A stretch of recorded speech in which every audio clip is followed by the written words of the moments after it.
Le centre de recherche en neurosciences de Lyon est situé dans un parc. Contrairement aux apparences, il ne s'agit pas d'un parc zoologique, mais d'un hôpital psychiatrique. Là, l'équipe Dynamique cérébrale et cognition cherche à savoir ce qui se passe au plus profond du cerveau, à l'aide d'appareils très impressionnants. Donc ça, c'est un magnétomètre, un neuromagnétomètre plus exactement. Il y en a 3 modèles qui existent à peu près partout dans le monde, à petite échelle, il n'y en a pas tant que ça. Qu'est-ce qu'on mesure avec cet engin? On mesure les champs magnétiques qui sont créés par l'activité neuronale, et plus exactement par les courants qui traversent les synapses et qui font le lien entre le corps du neurone et les synapses. Il faut en gros avoir des capteurs qui vont mesurer des femtotesla, c'est-à-dire c'est le milliardième du champ magnétique terrestre. Alors ça explique 2 choses. Ça explique d'abord qu'on se trouve dans une chambre blindée qui permet de dévier toutes les perturbations magnétiques provoquées par toutes les perturbations électriques. Et puis d'autre part qu'on a ici des capteurs, donc très sensibles, qui fonctionnent dans de l'hélium liquide. Donc tout ce gros réservoir, c'est simplement un réservoir d'hélium liquide dans lequel baignent les capteurs et l'électronique associée à ces capteurs. 275 capteurs ultrasensibles répartis autour de la tête permettent de localiser précisément les zones d'activité du cerveau selon différentes sollicitations et de mesurer en temps réel cette activité. Pour être utilisables, les données font l'objet de traitements complexes dans des logiciels spécialement conçus par les développeurs de l'équipe. Je crois qu'il y a une vingtaine de sites dans le monde qui doivent utiliser, ou au moins on sait qu'ils utilisent. Peut-être qu'il y en a plus, mais ils ne le disent pas. C'est une technologie qui permet de saisir à la milliseconde près les modulations de l'activité cérébrale dans différentes régions du cerveau de façon simultanée. Aujourd'hui, de plus en plus, on s'intéresse au fonctionnement du cerveau en réseau, c'est-à-dire une interaction entre différentes régions du cerveau qui se mettent ensemble pour réaliser une tâche. Par exemple, quand vous êtes en train de conduire, vous avez à traiter une information visuelle, mais aussi à choisir une action, soit freiner, soit d'accélérer ou de tourner à droite ou à gauche.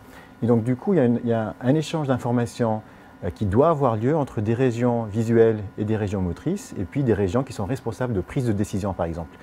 Dans l'activité cérébrale, on peut trouver une signature cérébrale qui reflète la vitesse du mouvement de la main, par exemple. Donc ce que vous voyez sur ces 2 lignes-là, c'est des images où on voit en code couleur ici, en bleu, le fait d'imaginer un mouvement.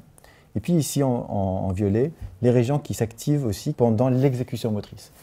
Alors ce qui est frappant, c'est qu'il y a une grande similarité entre les deux. Et c'est ça qui justifie en fait l'idée de dire qu'on va utiliser un signal d'imagination motrice pour communiquer à une machine une commande motrice souhaitée par le sujet.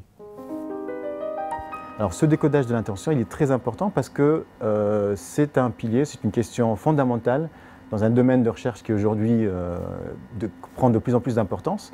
C'est le domaine des interfaces cerveau-machine, donc les ICM, dans lequel on va essayer de court-circuiter l'activité musculaire et aller directement décoder l'intention des sujets en regardant l'activité de leur cortex moteur, par exemple, de leur activité cérébrale, et en déduire leurs intentions motrices pour du coup communiquer ça à une machine. Ça peut être un ordinateur qui contrôle la position d'un mobile sur un écran ou alors un bras robotisé.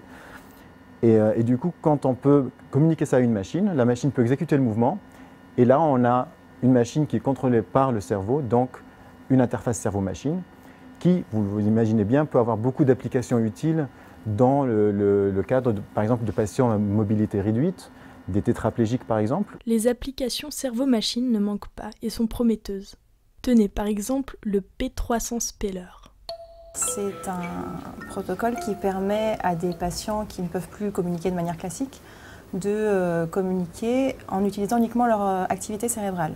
Donc en fait, on demande à la personne seulement de porter son attention sur la lettre qu'il veut épeler. Et donc toutes les lettres vont être flashées, et au moment où cette lettre-là sera flashée, on enregistrera une activité électrique particulière. Et donc comme ça, on va être capable de retrouver la lettre sur laquelle la personne portait son attention. L'objectif, c'est vraiment pour des patients qui ne peuvent pas communiquer, typiquement les patients qu'on appelle locked-in syndrome ou le syndrome d'enfermement.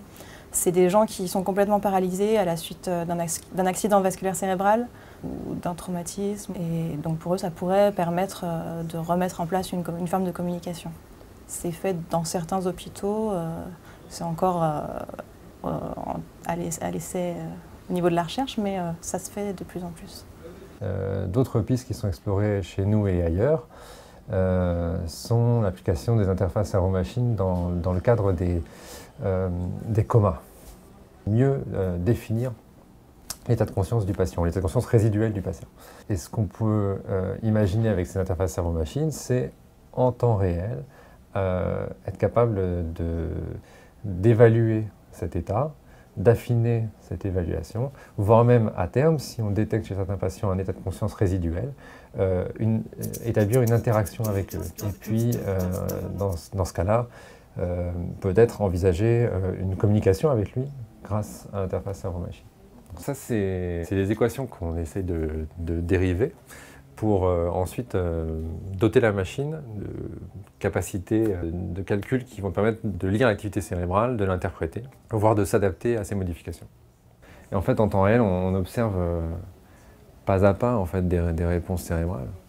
Et on met à jour notre connaissance dans la machine, en fait, notre connaissance à force d'observation. Donc en fait, il y a un peu une analogie avec la façon qu'on a, nous, de fonctionner avec l'environnement. Hein. Et est-ce qu'un jour, on parviendra à vraiment comprendre notre cerveau ?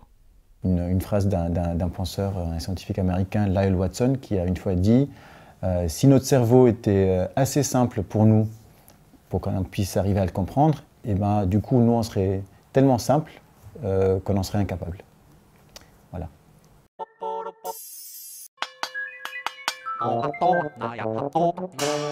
YouTube